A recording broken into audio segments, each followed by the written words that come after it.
നമസ്കാരം, പ്രവാസി മലയാളിയിലേക്ക് സ്വാഗതം. രാജ്യത്ത് കോവിഡ് ബാധിതരുടെ എണ്ണം 100ആയി. പൂനെയിൽ മാത്രം 15 പേർക്ക് കോവിഡ് സ്ഥിരീകരിച്ചു.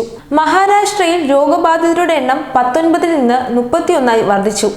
ആളുകളിലേക്ക് വളരെ പെട്ടെന്ന് വൈറസ് ബാധിക്കുന്നതിനാൽ കർശന നിയന്ത്രണങ്ങളാണ് ഏർപ്പെടുത്തിയിരിക്കുന്നത്.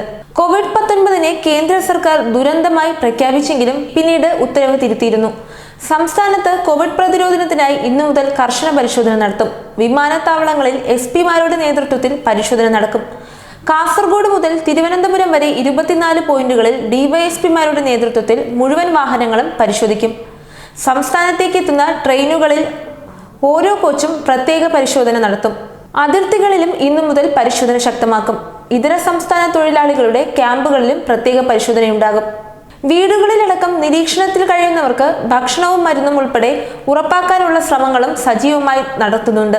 കൂടുതൽ സാമ്പിൾ പരിശോധനാ ഫലങ്ങളും ഇന്ന് ലഭിക്കും. കോവിഡ്-19 മുൻകരുതലിന്റെ ഭാഗമായി കേരള തമിഴ്നാട് അതിർത്തിയായ നാടുകാണി ചുരത്തിൽ യാത്രക്കാരെ ഇന്നു മുതൽ പരിശോധനയ്ക്ക് വിധേയരാക്കും. ആരോഗ്യ വകുപ്പും പോലീസും സംയുക്തമായാകും പരിശോധനയ്ക്കുള്ള സൗകര്യമൊരുക്കുക. ബസ്സുകൾ, ചരക്കു വാഹനങ്ങൾ, മറ്റ് സ്വകാര്യ യാത്രാ വാഹനങ്ങൾ എന്നിവയിൽ മലപ്പുറം ജില്ലയിലേക്ക് എത്തുന്നവരുടെ ആരോഗ്യസ്ഥിതി പരിശോധിച്ച് സംഘം ഉറപ്പുവരുത്തും. രോഗലക്ഷണമുള്ളവരെ ഐസൊലേഷൻ വാർഡുകളിൽ പ്രവേശിപ്പിക്കും. ചുമ, ജലദോഷം തുടങ്ങി മറ്റ് ആരോഗ്യ പ്രശ്നങ്ങളുള്ളവരെ അടുത്തുള്ള സർക്കാർ ആശുപത്രികളിൽ എത്തിച്ച് ആരോഗ്യസ്ഥിതി ഉറപ്പുവരുത്തും.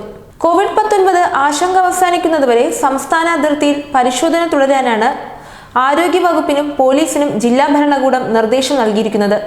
സംസ്ഥാനത്ത് കോവിഡ് പ്രതിരോധത്തിനായി ഇന്നു മുതൽ കർശന പരിശോധന.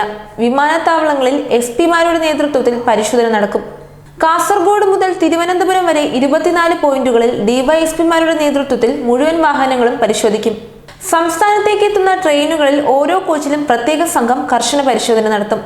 അതേസമയം കോവിഡ്-19 പശ്ചാത്തലത്തിൽ സർക്കാർ നൽകിയ നിർദ്ദേശങ്ങൾ പാലിക്കണമെന്ന് വിശ്വാസികളോട് KCBC ആവശ്യപ്പെട്ടു. ദേവാലയങ്ങളിൽ സർക്കാർ നിയന്ത്രണങ്ങൾക്ക് വിധേയമായി പ്രാർത്ഥന നടത്താൻ വിശ്വാസികൾക്ക് അവസരം നൽകും. ടെലിവിഷൻ സംപ്രേഷണം ചെയ്യുന്ന ദിവ്യബലി വിശ്വാസികൾ പ്രയോജനപ്പെടുത്തണമെന്നും KCBC സർക്കുലറിലൂടെ ആവശ്യപ്പെട്ടു. സീറോ മലബാർ, ലത്തീൻ, മലങ്കര കത്തോലിക്ക ദേവാലയങ്ങളിലും സർക്കുലർ വായിക്കും. കൂടുതൽ വാർത്തകൾക്കായി ഈ ചാനൽ സബ്സ്ക്രൈബ് ചെയ്യൂ.